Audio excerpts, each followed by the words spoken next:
You want to know when I became a man? It wasn't when I threw my first punch, and it wasn't when I lost my first fight. It was when I bowed my head to the ground and said, Allahu Akbar. This one's for the Southern men and for every man in the world who's been told that manhood means muscle, money, and a mouth that never shuts.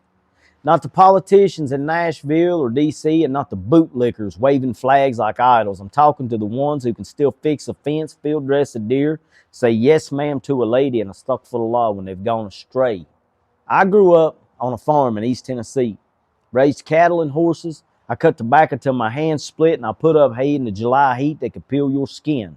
I was fishing since I could walk and hunting since I could carry a gun. And back then I thought manhood was just that. Calloused hands, a loud voice, a hard jaw, and a harder stare. But that wasn't all it took to make it out here. Down south, the ground itself will test you. You learn to keep your mouth shut and your wheel iron tight when the tractor breaks down midfield and the sun's still high. You learn to fix what you can and you pray over what you can't. You work with men who don't complain, not because it don't hurt, but because there ain't no time to, and you bury your dead in the same dirt that you till. You wipe your eyes and go feed the livestock anyway. You get tough early, and that toughness becomes your pride, your proof, and your shield. We didn't call it mental health. We called it getting through. Storm knocks off your roof, you patch it before breakfast. Your heart breaks, and you keep driving. Down here, weakness ain't a sin, but quitting is. So you grit your teeth, you spit the blood out, and you keep moving.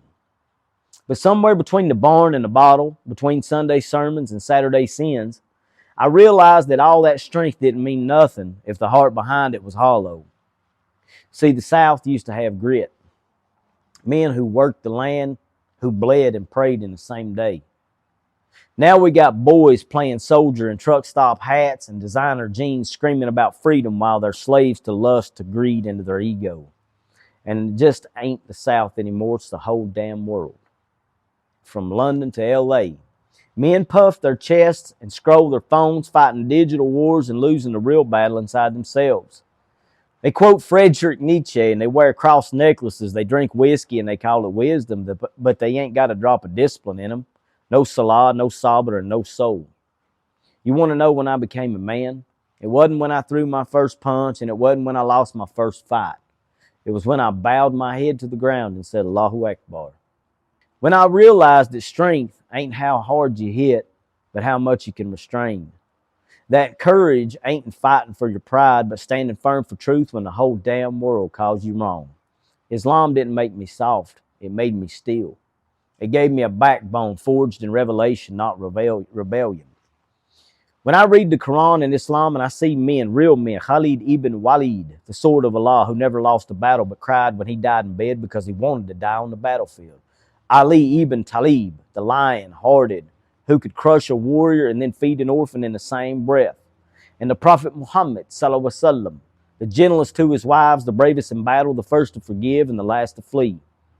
That's manhood. That's not the kind you flex, but it's the kind you live.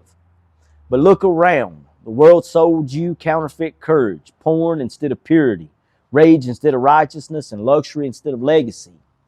They told you that masculinity was toxic, and you believed them. So you traded it for weakness in a three-piece suit, for validation from strangers, and for followers instead of family. No. Real masculinity is submission. Not to a woman and not to government, but to God, but to Allah. A real man stands before his Lord 5 times a day and he says, guide me, Allah, strengthen me, Allah, forgive me, Allah. He defends truth, honors women, and feeds the poor, and fears no one but Allah. That's the kind of man I'm trying to be. That's the kind of man we need again. So to my southern brothers, to my city brothers, to every man born into confusion and craving, find your direction before you find your mirror, and then turn back to the book that made warriors humble and kings tremble. Don't bow to a politician and don't kneel to a paycheck.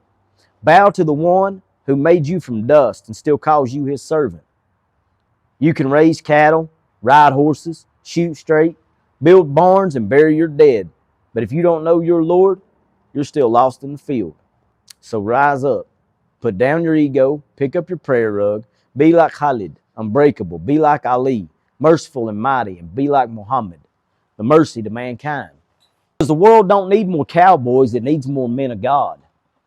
And if the South still got any fire left in its bones, let it burn for truth and let it burn for Islam. Let it burn for the return of real men who fear nothing but Allah and live with honor till the grave. That's all I've got to say about it.